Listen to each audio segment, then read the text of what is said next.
الحمد للہ رب العالمین والصلاة والسلام علی سید الاولین و سید الآخرین سیدنا و مولانا محمد وعلی آلہ و اصحابہ و اطرت اجمعین، اما بعد۔ اعوذ باللہ من الشیطان الرجیم، بسم اللہ الرحمن الرحیم۔ معزز ناظرین گرامی، السلام علیکم ورحمۃ اللہ وبرکاتہ۔ سورہ یوسف کے اختتامی رکوع ہے، اور پچھلے درس میں ہم نے یہ پڑھا تھا کہ جب حضرت یوسف علیہ السلام کے پاس ان کے والد اور سارے بھائی تشریف لائے تو آپ نے ان کو خوش آمدید کہا اور کہا کہ آپ آرام سے رہیں، اور آپ کا آمنا یا آپ کا یہاں آنا اور یہاں رہنا آپ کے لیے اور ہمارے لیے سلامتی کے لیے ہو۔ آگے جب آپ نے ان کے ساتھ جو رویہ کیا اس کا ذکر فرمایا گیا آنے والی آیت میں، سماعت فرمائے، پھر میں آپ ان کی تفسیر بیان کروں گا۔ ورفع أبويه على العرش وخروا له سجدا وقال يا أبت هذا تأويل رؤياي من قبل قد جعلها ربي حقا وقد أحسن بي إذ أخرجني من السجن وجاء بكم من البدو من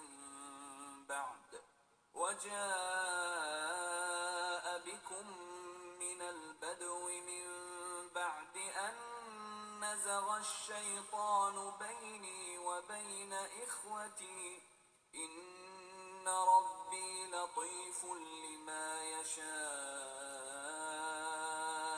إنه هو العليم الحكيم۔ آپ نے رفع ابویہ علی العرش، آپ نے اپنے والدین کو اپنے ساتھ تخت پہ بٹھا لیا، وخروا لہ سجدا، اور وہ جو آپ کے بھائی تھے جو تھے سامنے، وہ آپ کے لیے سجدے میں گر پڑے۔ اس زمانے میں احترام کا یا تعظیم کا سجدے کی اجازت تھی، اسلام میں اس کو منع کر دیا ہے۔ اور سب سے بڑی بات یہ ہے کہ اس میں اسلام کی مساوات کا اصول ہے کہ انسان کو سجدہ نہ کرے، اگرچہ دوسرے انسان کے پاس بڑی طاقت ہے، بڑی قوت ہے، بڑا اختیار ہے، لیکن اس کے باوجود بھی وہ انسان ہے، وہ فانی ہے، لہٰذا اس ابن آدم کو ابن آدم سجدہ نہ کرے۔ یعنی ایک ذہنی معیار کی بلندی تھی، جس طرح کہ قرآن مجید کا جو معیار ہے تمام زندگی کا، اسی لیے قرآن مجید آیا ہے کہ انسان جس طرح آگے بڑھ رہا ہے اس کے ساتھ اس کی ضروریات کے مطابق اس کے قوانین بھی بہتر ہوتے جائیں۔ وقال یا ابت ھذا تأویل رؤیا من قبل قد جعل ربی حقا۔ حضرت یوسف علیہ السلام کو بچپن میں خواب آیا تھا کہ چاند ستارے اور وہ 12 جو تھے ستارے ان کو سجدہ کر رہے تھے، تو آپ نے یہ خواب اپنے والد سے ذکر کیا، اور والد صاحب نے آپ کو خواب کے بارے میں کوئی نصیحت بھی کی۔ تو یہ آج سے 50 یا 60 سال پہلے پرانی بات کی طرف ذکر تھا کہ میرے والد محترم، یہ آج وہ خواب جو مجھے آیا تھا، اللہ تعالیٰ نے مجھے آج اس کو حقیقت کر دکھایا ہے، اور یہی جو وہ تھے 11 اپنے جو ستارے تھے جو سجدہ کرے تھے، 11 کوكب، تو یہ آج ایک حقیقت بن گئی ہے، اور اسے میرے رب نے حق اور ثابت سچ کر دیا ہے۔ وقد احسن بی اذا اخرجنی من السجن، اور اس کی مہربانیاں یہی نہیں ہے کہ خواب کو سچا کیا، اس نے مجھے یہاں جو تکالیفیں آئی ہیں، یہاں تو ایک ان کو بڑا آرام بھی آیا کہ عزیز مصر کے گھر میں وہ ایک قسم کے اس کے بیٹے بن گئے، بڑے لاڈلے بن گئے، پھر ان پہ بہت بڑا امتحان بھی آ گیا، اور امتحان کے دن میں آپ کو جیل میں ڈالا گیا۔ ظاہر ہے جیل ہے، تو آپ اللہ کا شکر ادا کر رہے ہیں کہ اس نے مجھے جیل سے نکالا، لیکن یہ آپ کی عظمت ہے کہ آپ نے اپنے بھائیوں کے سامنے، اپنے والد کے سامنے کنویں میں گرانے کا ذکر نہیں کیا، کیونکہ آپ کے بھائی نے بتایا تھا کہ آپ کو بھیڑیا کھا گیا ہے، اور یہ بات تب جھوٹ ہو گئی تھی، لیکن آپ نے ان کو کنویں میں گرانے کا ذکر قطعاً نہیں کیا تاکہ وہ مزید شرمندہ نہ ہو۔ یہ آپ کی عالی ظرفی ہے، اور یہ ہمارے لیے ایک درس ہے کہ اگر ہمیں اللہ تعالیٰ نے اچھے مواقع دیے ہیں، اور تو دوسرے جو لوگ ہم سے کم تر ہیں، تو ان کی غلطیوں کو ہم بار بار آشکارا نہ کریں، اور اپنی افضلیت کو بار بار ظاہر نہ کریں، یا اپنی معصومیت یا اپنی جو ہم سے ساتھ زیادتی ہوگی اس کو ہائی لائٹ نہ کریں، بلکہ فراخ دلی کے ساتھ کرتے ہوئے ان کو جس طرح فراخ دلی کے ساتھ معاف کر دیا ہے، اس طرح وہ صفائی نکال کے پھاڑ کے پھینک دیا جائے، اور اس چیز کا ذکر تک نہ لا جائے۔ تاکہ ان کے لیے کوئی پریشانی یا کوئی پشیمانی کا باعث نہ بن سکے۔ تو یہ ہمارے لیے ایک سبق ہے کہ آپ نے سجن کا ذکر کیا جو یہاں حکومت کی طرف سے ہوئی تھی یا وزیر مصر کی طرف سے ہوئی تھی، لیکن اپنے بھائیوں کے احترام اور صلہ رحمی کی خاطر آپ نے ان کے ظلم کا ذکر نہیں کیا۔ پھر فرمایا وجاء بکم من البدو، اور پھر اللہ کی ذات نے یہاں مہربانی ختم نہیں کی بلکہ آپ کو میرے ساتھ ملا دیا، آپ کو دیہات سے یہاں لے آیا اور یہاں اچھی زندگی گزاریں گے۔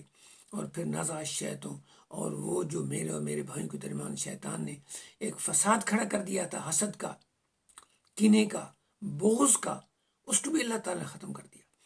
تو آپ کو یہ بتانے کا مقصد یہ ہے کہ یہ جو ہماری ایول تھاٹس ہیں جو کہ ہمارے ڈیفالٹ میں اللہ نے رکھی ہوئی ہیں، اور اسی لیے رکھی ہوئی ہیں کہ جب یہ پاپ اپ ہوتے ہیں اور شیطان ان کو پاپ اپ کرتا ہے، یعنی ان کو نکالتا ہے، بڑھاتا ہے، ایکسپلائٹ کرتا ہے، ہمیں بڑھا کے دکھاتا ہے، تو ہمیں اپنا کہاں تک اختیار استعمال کرتے ہیں جو ہمیں اللہ نفس لوامہ دیا ہوا ہے، تاکہ ہم ان کو روکیں اور پھر ہم اچھائی کی طرف جائیں، برائی کی طرف نہ جائیں۔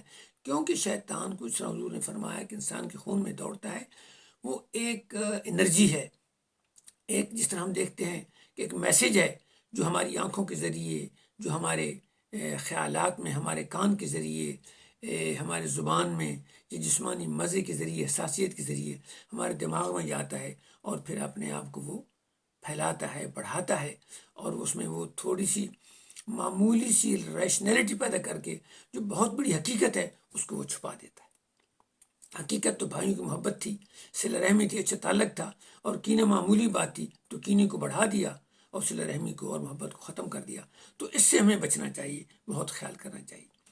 بے شک میرا رب جو ہے بڑا لطیف ہے، یعنی بہت معمولی چھوٹی چھوٹی باتوں کا حساب، خیال، اہتمام رکھنے والا ہے اپنی مخلوق کے لیے، پیار کرنے والا ہے، باریک بین ہے، اور جن کے لیے چاہتا ہے ہر چیز رکھتا ہے، اور بہت علم والا ہے اور بہت حکمت والا ہے۔ پھر آگے آپ نے پھر اللہ کا شکر ادا کیا۔ سماعت فرمائیے آیت مبارکہ میں۔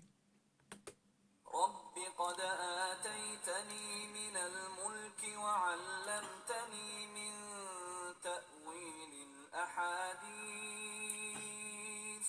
فاطر السماوات والأرض أنت ولي في الدنيا والآخرة توفني مسلما وألحقني بالصالحين۔ آگے آپ نے ذکر کیا، سبحان اللہ، آپ دیکھیں نا کہ انبیاء کا کیا طریقہ ہے کہ اللہ تو نے مجھے پھر یہاں میرے انعامات ختم نہیں ہوئے بلکہ مجھے آپ نے بادشاہی دے دی۔ کہاں میں غلام بن کے آیا، جیل میں چلا گیا، اور پھر میں اب اس کا ملک کا بادشاہ ہوں، سیاہ و سفید کا مالک ہوں، میرے سامنے لوگ سجدہ کر رہے ہیں۔ وَعَلَّمْتَنِي مِن تَأْوِيلِ الْأَحَادِيثِ، اور آپ نے مجھے بڑے علم سے نوازا ہے، یعنی آپ کو اللہ تعالیٰ نے خوابوں کی تعبیر، مسائل کا حل، مشکلات کو فورسی کرنا، ان کا اندازہ لگانا، ان کا حل ڈھونڈنا، اعلیٰ ترین مینجمنٹ کرنا۔ انبیاء جو ہے اپنے وقت کے بہت بڑے سائنٹسٹ، بہت بڑے مفکر، بہت بڑے لیڈر ہوتے ہیں، اگرچہ ان کی رسمی تعلیم نہیں ہوتی، لیکن اللہ تعالیٰ نے ان کو حکمت کی جو حص ان کے دماغ میں رکھی ہوتی ہے وہ تمام لوگوں کی علوم سے آگے بڑھ کر ہوتی ہے۔ وہ رسمی طور پہ اگر نہ بھی جانتے ہوں تو ان کی نگاہ جو ہے، وہ بصیرت جو ہے ان کی، وہ ان کی بصارت سے، ان کی بصیرت بہت ہے، یعنی سامنے والی دیکھنے والی آنکھ جو ریفلیکشن پہ بیس ہوتی ہے، اس کے مقابلے میں غور و فکر کرنے والی آنکھ اور نتائج اخذ کرنے والی آنکھ، ان کی وہ روشنی جو ان کی بہت گہری ہوتی ہے۔ کہ فرمایا تو نے مجھے، کیونکہ آپ نے اپنی مینجمنٹ سے، یعنی 12 سال کی جو تھی پلاننگ تھی بارشوں کی اور قحط سالی کی، اس نے اتنا اچھا مینیج کیا لانگ ٹرم پلاننگ میں کہ آج کل کی بڑے بڑے جو ڈیولپمنٹ پلان ہے اکنامک، وہ بھی نہیں کر سکتے ہیں، وہ بھی پریشان بیچارے رہتے ہیں، ان کے کام پورے نہیں ہوتے۔ اور پھر تیری ذات کی اتنی عظمت ہے کہ فاطر السماوات والارض، فاطر کہتے ہیں اس تخلیق کو جس کا کوئی تصور، جس کا کوئی تخیل، جس کی کوئی راہبری، جس کی کوئی نشاندہی پہلے نہ ہو۔ مثلا جب ہم کوئی گھر بناتے ہیں تو ہم اپنے آئیڈیاز آرکیٹیکٹ کو دیتے ہیں، کوئی بھی پلاننگ یا کوئی پروجیکٹ دینے والا کہتا ہے یا میں اس طرح کا پروجیکٹ کرنا چاہتا ہوں، یہ میرے، تو اللہ نے یہ جو کائنات ساری بنائی ہے جس کا ہم اپنی ذات کی حقیقت بھی نہیں جانتے۔ یعنی میڈیسن میں جتنی تحقیق ہو رہی ہے انسان کے بارے میں، اتنی کسی میں تحقیق نہیں ہو رہی، کیونکہ انسان کی تحقیق تو سب سے پہلے شروع ہوئی ہے حکیم لقمان سے، کیونکہ اس کو بخار آیا، سر درد ہوا، اس کو تکلیف ہوئی تو اس نے فوراً شروع کر کیوں مسئلہ ہے. تو پھر باقی جو علوم ہے سارے بعد کی پیداوار ہے. تو آج تک ہم انسان کے وجود کے حقائق کو نہیں سمجھ سکے. ایک بیماری آتی ہے، اس کا علاج نکلتا ہے تو دو اور آ جاتی ہیں، اور موت چل رہی ہے اور بندہ چاہتا ہے کہ میں نہ مروں لیکن مر رہا ہے. تو فرمایا کہ یہ جو ساری کائنات آپ نے خود یعنی اپنے ڈیزائن سے جو پیدا کی ہے، بہت بڑا عمل ہے. فاطر السماوات، بہت بڑا عمل ہے. آپ نے اس کائنات کو پیدا فرمایا اور زمین کو پیدا فرمایا، اور پھر آپ کی جو اتنی عظمت ہے جن آپ نے مجھ پہ احسان دیا کہ نبی کا یہ آپ بادشاہ تھے. کوئی تکبر کی بات آپ نے سنی ہے؟ سبحان اللہ. ہمارے پاس تو معمولی چیز آ جائے تو ہم اکڑے سماتے نہیں ہیں. تو آپ نے سراپا جیتے. ہمارے نبی صلی اللہ علیہ وسلم جب فتح مکہ ہوا تو سر جھکا کے طواف کر رہے تھے. لوگوں نے پوچھا، فرمایا میں اللہ کا شکر ادا کر رہا ہوں کہ اس نے مجھے اس مکہ شریف میں غلبہ دیا جہاں سے مجھے نکالا گیا تھا. تو میں اس کا شکر، یعنی آپ نے سر اونٹنے کے اوپر جب بیٹھے ہوئے تھے سر آپ نے آگے جھکایا ہوا تھا اللہ کے احترام میں، اللہ کے شکر میں، اللہ کے ادب میں. اور فرمایا کہ کیا میں اللہ کا شکر گزار بندہ نہ بنوں؟ تو آپ ہر وقت شکر کرتے تھے. تو ہمارے لیے بھی یہ ہے کہ اگر ہم شکر کریں گے تو اللہ کے انعامات اضافہ ہوگا، اور پلس پھر ہماری اپنی ویل بینگ ہوگی. جب آپ شکر ادا کرتے ہیں نا تو آپ کو ایک نفسیاتی طور پہ اطمینان ہوتا ہے، آپ کی ٹینشن دور ہوتی ہے، اس سے بھی آپ کو برکت ملتی ہے. اور یہ وہ برکت ہے جسے اب جدید نفسیات نے بہت مسائل کے بعد، خدا سے انکار سے، خواہشات کے پیچھے چلنے سے، بھاگنے سے، دوڑنے سے، لوگوں کو اسٹڈی کرنے سے، ریسرچ کرنے سے، کوشچنئر دینے سے پھر جا کے پایا ہے. اور قرآن مجید نے ہمارے نبی صلی اللہ علیہ وسلم نے اپنے یعنی ارشادات میں آج سے 1400 سال پہلے بہت آسان طریقے سے ہمیں بتا دیا کہ آپ نے سے کمتر کو دیکھو اور اللہ کا شکر ادا کرو. فرمایا کہ اللہ تو ہی میرا وارث ہے، تو ہی میرا والی ہے، تو ہی میرا مالک ہے، تو ہی میرا سربراہ ہے، تو ہی میرا حفاظت کرنے والا ہے. میں اپنے آپ کو تیرے ذمہ سونپتا ہوں دنیا والآخرہ، اور تو ہی مجھے دنیا میں میرا ہے اور آخرت میں بھی تیرا سہارا ہے. مجھے یعنی نبی ہونے کے باوجود بھی آخرت میں اللہ تعالیٰ کے سہارے کا ذکر کیا. یعنی یہ دیکھنا چاہیے کہ اللہ تعالیٰ بے شک اپنے انبیاء کو، اپنے اولیاء کو، اپنے دوستوں کو بے پناہ نوازتا ہے، بے پناہ علوم عطا کرتا ہے، لیکن وہ سب کے سب اللہ کے دربار میں جھکیں. تو ہمیں قطعاً ایسی بات نہیں کرنی چاہیے جہاں اللہ کی شان میں تھوڑی سی گستاخی ہو جائے. بے شک ہماری محبت ان سے ہو، کیوں کہ اللہ نے یہ اسباب بنائے ہمارے لیے، لیکن اصل ذات وہی ہے. اور وہ خود شخصیات، ہم حضور کی محبت میں ہم ایسے نہ آگے جائیں جس طرح مسیحی جا رہے ہیں کہ انہوں نے خدا کا انہیں حصہ بنا دیا، کسی نے بیٹا بنا دیا. حضرت عزیر علیہ السلام کا ہوا. وہ جو ہمارے مسلمانوں میں ایسے گروہ ہیں جو اہل بیت کی محبت میں ان کے ساتھ ہی ان کے رشتہ داروں کو گالیاں دیتے. یہ کیا ہے؟ یہ شیطان کا ایک دھوکہ ہے. جب آپ کو وہ محبت ہے تو ان کے رشتہ دار بھی محبت ہے، ان کے دوست احباب بھی محبت ہیں جن کا خود انہوں نے بڑی محبت سے ذکر کیا، جن سے انہوں نے رشتہ داریاں کی ہیں. تو یہ بڑا اہم ہے، اس بات کو ہم سمجھیں اور غلو سے بچیں. فرمایا کہ مجھے تو پھر کیا کر، اس دنیا سے جب اتار، جب دنیا سے نکال، جب مجھے وفات دے تو مجھے مسلماً سلامتی کے ساتھ سر جھکاتے ہوئے فرما برداری کی صورت میں، تیری تابع داری کی صورت میں. اسلام کا مطلب فرما برداری اور سلامتی ہے. ہمارے کردار سے ظاہر ہونا چاہیے. خاص کر ہم جو لوگ ان ممالک میں رہتے ہیں جو دارالکفر ہیں اور انہوں نے ہمیں سارے حقوق دیے ہیں، تو اس کی مثال یہ سمجھیں جس طرح کے لوگ مسلمان مکہ سے حبشہ میں گئے تھے اور حضور نے حبشہ کے بادشاہ کی تعریف کی تھی کہ وہاں ایک عادل بادشاہ ہے، اس کے پاس جاؤ. اس وقت تک حبشہ کے بادشاہ کو حضور کی نبوت کا کوئی علم نہیں تھا. وہ تو تب جب حضرت جعفر تیار گئے اور انہوں نے جا کے آیات پڑھی تو بات ہوئی، بعد میں اس نے بندے بھیجے، بعد میں ساری باتیں ہوئیں. لیکن اس کا ادب یہ تھا کہ بغیر سنے اس نے کہا کہ میں صحابہ کو نہیں نکالتا، یہ مہاجرین کو نہیں نکالتا، ان کو لاؤ تاکہ جہاں سے ایک دعویٰ کرنے والا ہے اور ایک مدعی ہے، تو جو مدعی ہے اور جس پہ دعویٰ کیا گیا ہے تو اس کے بھی میں جواب سنوں. تو یہ عادل حکومت جو ہمیں عدل دیتے ہیں، تو یہ ہمارا فرض ہے کہ جو ہم نے ان سے عہد کیے ہیں ان کو پورا کریں. جو ہمارے دل میں نفرت ڈالتے ہیں یہ سب جھوٹ ہے. ساری خدا کی مخلوق اچھی ہے اور بہتر وہ جس کا تقوی ہے، اور تقوی اخلاق کا نام ہے. اور وہ اخلاق ہے کہ اللہ کے خوف سے آپ اچھے کام کریں. یہ نہیں کہ اللہ کے خوف سے آپ دشمنی کریں، اللہ کے خوف سے آپ قتل کریں، اللہ کے نام پہ آپ ظلم کریں. یہ بات نہیں ہے.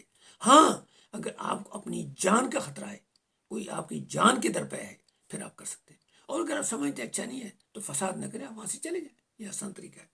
فرمایا والحقنی بالصالحین، اور مجھے نیک لوگوں کے ساتھ ملا، یعنی میرے اپنے جو والدین ہیں، حضرت ابراہیم، حضرت اسحاق علیہ السلام، حضرت نوح علیہ السلام، یعنی جو بزرگ ساتھی ہیں، یعنی اچھا مجھے ساتھ عطا فرما، جو نیکوں کا ساتھ عطا فرما، دنیا میں بھی ساتھ نیکوں کا عطا فرما اور آخر میں نیکوں کا عطا فرما۔ یہی تو ہم سورۃ فاتحہ میں دعا مانگتے ہیں، اللہ تعالیٰ آپ کو اور مجھے قرآن مجید کو غور سے پڑھنے کی توفیق عطا فرمائے، ہمارے گناہوں کو معاف فرمائے، ہم اسلام کا پیغام محبت کے ساتھ پہنچانے کی توفیق عطا فرمائے، ہم پہ کرم فرمائے، مہربانی فرمائے، ہمیں اولاد کی اچھی تربیت کی توفیق عطا فرمائے۔ انشاءاللہ اگلے ہفتے ملاقات ہوگی۔ ربنا تقبل منا انک انت السمیع العلیم۔ السلام علیکم ورحمۃ اللہ وبرکاتہ۔ اور وما علینا البلاغ المبین، میرا فرض تھا کہ میں آپ کو پہنچاؤں، اور میں کوشش کروں گا کہ آپ اس پہ غور کریں اور عمل کرنے کی کوشش کروں، میرے لیے بھی دعا کریں۔ والسلام علیکم ورحمۃ اللہ وبرکاتہ۔